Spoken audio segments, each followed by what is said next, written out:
सभी को नमस्कार। करियर फर्स्ट चैनल पर आप सबका स्वागत है।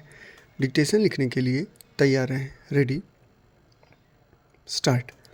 श्रीमान, मैं आपको बताऊंगा कि खेती में सुधार के बारे में हमारे कुछ लोगों का क्या विचार है।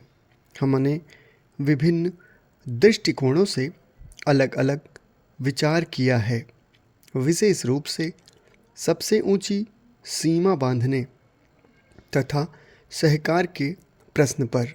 किंतु हम अनुभव करने लग गए हैं कि दोनों का आपस में गहरा संबंध है।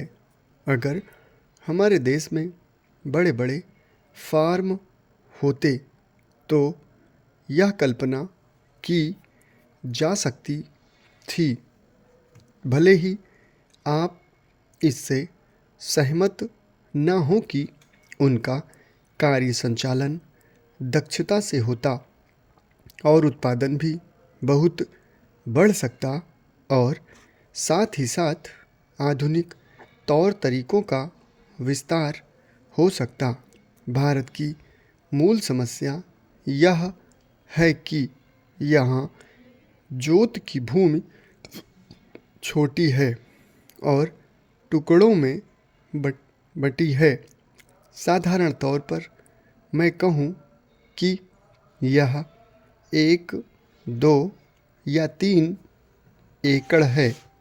इतनी छोटी जोत की भूमियों से हमारे किसान केवल अपना काम भर चला सकते हैं, लेकिन आधुनिक तौर तरीकों को अपनाने में बहुत कम प्रगति करेंगे।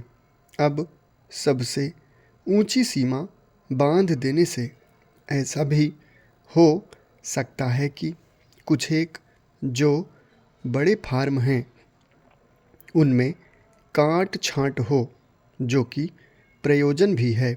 अगर आप चाहते हैं कि प्रगति हो और आधुनिक तौर तरीकों का प्रचलन हो, तब तो ये जो अनगिनत छोटे छोटे फार्म हैं इनको सहकारी ढंग से चलाना है, जिससे कि वे आधुनिक उपायों का लाभ उठा सकें।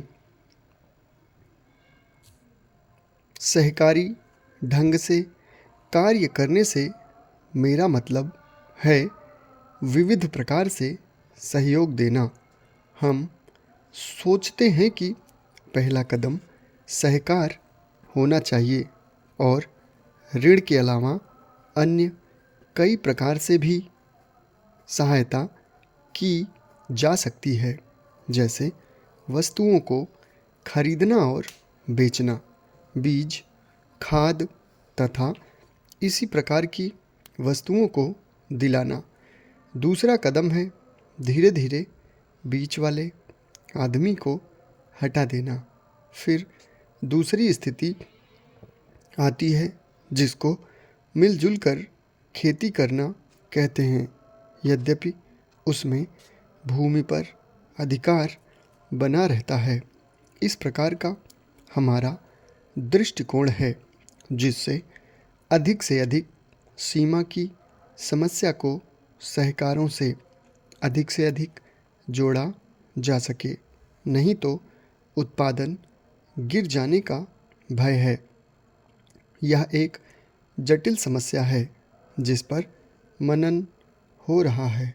सहकार से मेरा मतलब एक गांव के सहकार से है और ज़्यादा से ज़्यादा 3 गांव का सहकार भी हो सकता है, यदि वे निकट से संबंधित हैं।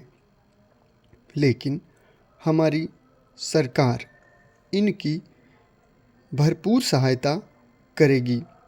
समाप्त। धन्यवाद।